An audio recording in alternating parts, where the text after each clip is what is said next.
आज हमारे साथ हैं राजस्थान की पल्लवी और वो हमें सुनाएंगी अपने साथ घटी एक सच्ची घटना, जब वो दहशत की अनजानी राहों में खोते खोते बची। शायद मेरी फ्रेंड रचना राजस्थान की एक रॉयल फैमिली को बिलोंग करती थी। MBA के लास्ट सेमेस्टर के बाद वो अपने घर चली गई और मैं अपने। पर एक दिन अचानक उसका फोन आया। हाय रचना, कैसी है तू? तेरे बिना मन नहीं लग रहा है यार, तू यहाँ क्यों नहीं आ जाती? जयपुर से कुछ 200 किलोमीटर दूर उनकी एक छोटी सी रियासत थी, सराथा, और मैं बस पहुंच गई उसके पास।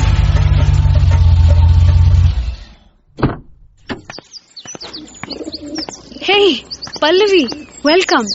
कैसी है तू रचना? ओहो, तू तो काफी मोटी हो गई है। आजकल माँ के हाथ का खाना जो खा रही हूँ। वाह रचना, तेरा घर तो बिल्कुल रॉयल पैलेस है यार। रचना ने अपने पेरेंट्स से इंट्रोड्यूस कराने के बाद मुझे मेरा रूम दिखाया। ये रहा तेरा रूम, ला बैग ला, रख देती हूँ। That's not fair यार, इतने दिनों के बाद मिले हैं हम लोग, and I'm going to stay with you only। यार खूब सारी बातें करेंगे। ओके बाबा, चल साथ ही रहेंगे। रचना ने मुझे बताया कि वो हवेली उनके लिए भी नई थी। पिछले सैकड़ों सालों से प्रॉपर्टी डिस्प्यूट के चलते हवेली बंद पड़ी थी। But you know what, Haveli was awesome. कुछ ऐसी अजीब सी कशिश थी उसकी दीवारों में। ना जाने कितनी यादें समेटी हुई थी अपने में उन दीवारों ने। उस रात हम दोनों की आंखें बातें करते हुए ना जाने कब लग गई। पर आधी रात को अचानक कौन है?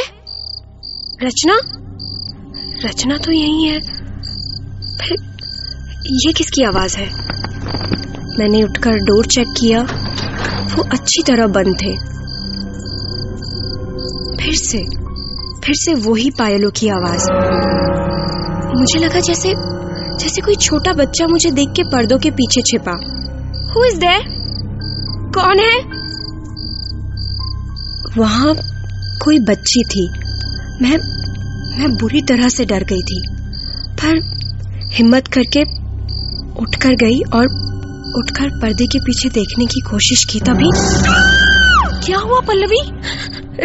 रचना, तू आधी रात को यहाँ क्या कर रही है? यहाँ कोई था, कोई बच्ची। पगली, वहम हो गया है तुझे।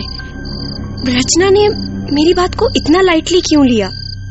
मैं सोने की कोशिश करने लगी, पर मेरा दिल कह रहा था वो सब वहम नहीं हो सकता। तभी एक आवाज आई। जिया, उठो ना जिया।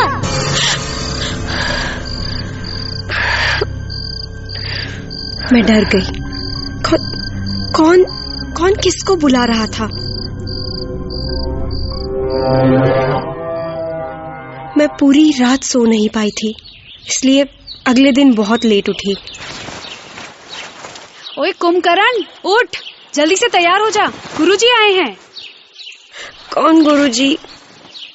कुछ तो था जो रचना मुझसे छिपा रही थी। मैं तैयार होके नीचे पहुंची तो सारे फैमिली मेंबर्स के बीच एक ग्रेसफुल महात्मा बैठे हुए थे। गुरुजी, यही है रचना की सहेली। शुभम श्रेष्ठम, मेरे पास आओ बेटी, यहाँ बैठो। चेहरे का तेज सूर्य प्रबल है, परंतु कुछ दिनों तक सावधान रहना बेटी। हाथ आगे बढ़ाओ। गुरुजी ने मेरे हाथ में कोई अभिमंत्रित धागा बांधा। मुझे समझ नहीं आ रहा था कि ये सब क्या है। गुरुजी चले गए तो मैंने रचना से पूछा, रचना ये सब क्या हो रहा था? ये कैसा धागा है? सबने ये धागा पहना है पल्लवी। मुझे पता नहीं तुम कैसे रिएक्ट करोगी, पर सच्चाई ये है कि इस हवेली पे किसी साए का असर है। अब हम सबको उसकी प्रेजेंस महसूस होती है, पर वो दिखी सिर्फ तुम्हें है। तुमने रात में जो एक्सपीरियंस किया वो सच्चाई थी। पर वो तो एक बच्ची। ये धागा बांधने के बाद वो तुम्हें नहीं दिखेगी। उसकी बात सुनकर मैं थोड़ी रिलैक्स्ड हो गई थी। फिर शाम को हम जयपुर सिटी घूम के लौटे तो मैं थककर एकदम चूर हो गई थी और बिस्तर पर मुझे लेटते ही नींद लग गई। पर आज फिर वही आवाज, पर इस बार वो रो रही थी। जिया, जिया।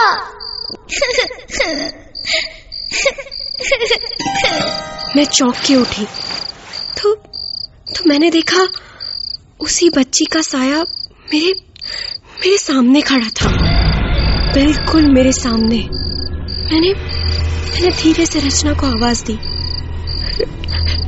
रचना, पर वो अपने बिस्तर पे नहीं थी। मैंने पूछा, कौन हो तुम? क्या चाहती हो? जिया, जिया, जिया, जिया।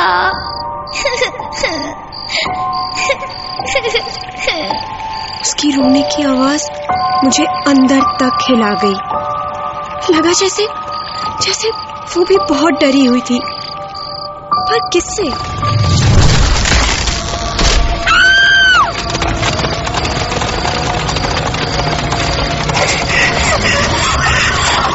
ये रही वो काफिर बच्ची, पकड़ लो, भागने ना पाए। कई मुगल घुड़सवार उस बच्ची के पीछे थे। पकड़ो उस शैतान बला को।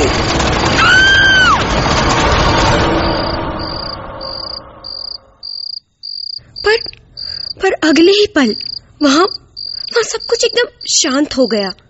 बस वो अपने पीछे एक टूटा दरवाजा छोड़ गए थे। पर मुझे अभी भी एक दूर गलियारे से किसी की सिसकने की आवाज आ रही थी। मैं उस ओर बढ़ी और मैं एक बहुत पुरानी लकड़ी की कार्विंग की हुई ह्यूज अलमारी के सामने खड़ी थी। आवाज शायद उसी में से आ रही थी। मैंने उसे खोलने की कोशिश की। उफ, शायद बहुत पहले से जाम है। और जब वो खुली तो पर अंदर तो कोई नहीं था। मुझे साफ सुनाई दिया कि किसी ने कहा, आ गई जिया। कौन है ये जिया? और वो बच्ची उसे क्यों बुला रही थी?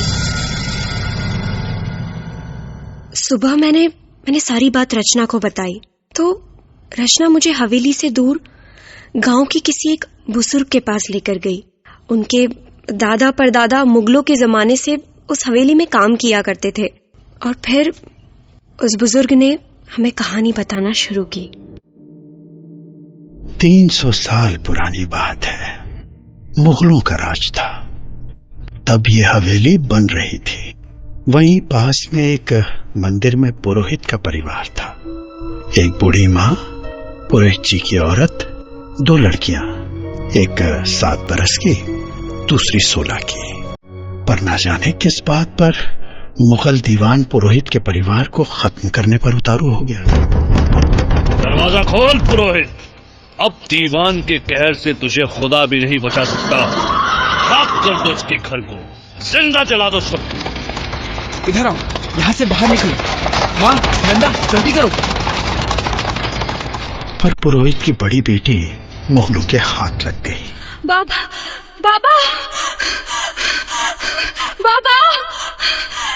बचाओ मुझे। जिया बेटा, बाबा, ले चलो इसको, ये हमारा दिल बहलाएगी। जान दे दूंगी।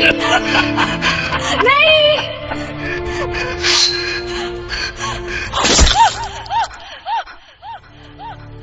और बड़ी बेटी ने अपनी जान दे ली। उधर पुरोहित अपने परिवार को लेकर पास में बन रही इस हवेली में छिप गया। रात का वक्त था। आधी अधूरी बनी हवेली सुनसान पड़ी थी। पुरोहित अपने परिवार को लेके हवेली में बने एक गुप्त रास्ते की ओर बढ़ा, पर उसे क्या पता था वो अधूरा रास्ता आगे कहीं नहीं निकलता।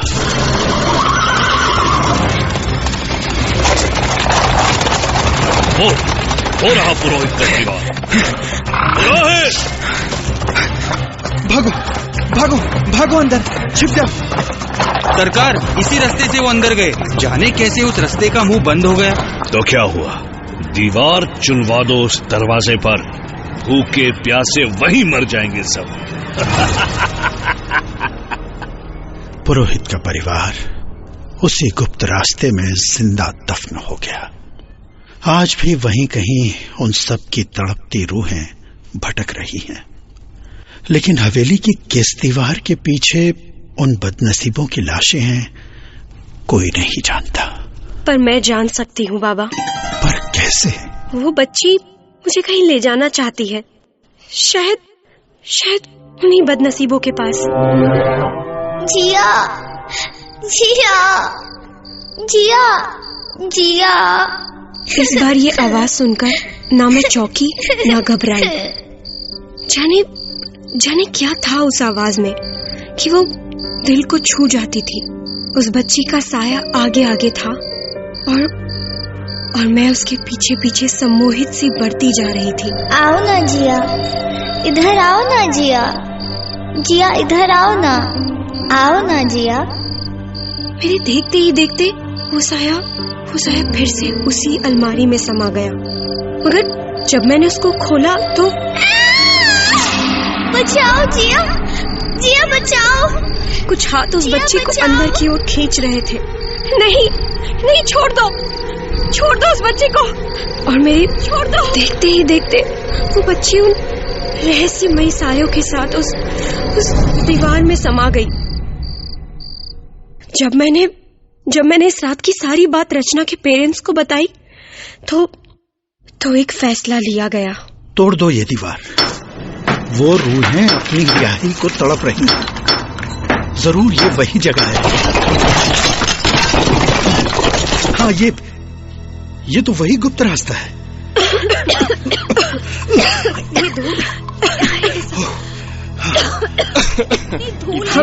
हम जालों को हटाते हुए जैसे ही अंदर बढ़े तो सामने धूल में लिपटे कुछ कंकाल बिखरे थे।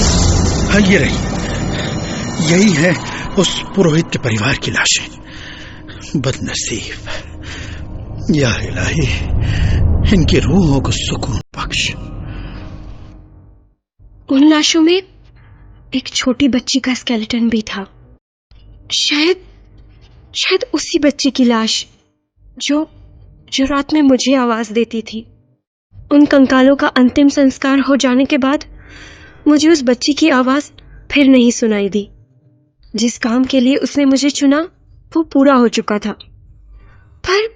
पर उसने इस काम के लिए मुझे ही क्यों चुना? और वो मुझे जिया क्यों कहती थी? बाबा, इस बच्ची का नाम क्या था? शायद सुकुमा। और उसकी बड़ी बहन जिसने अपनी इज्जत बचाने के लिए जान दे दी, उसका नाम क्या था? उसका नाम जिया।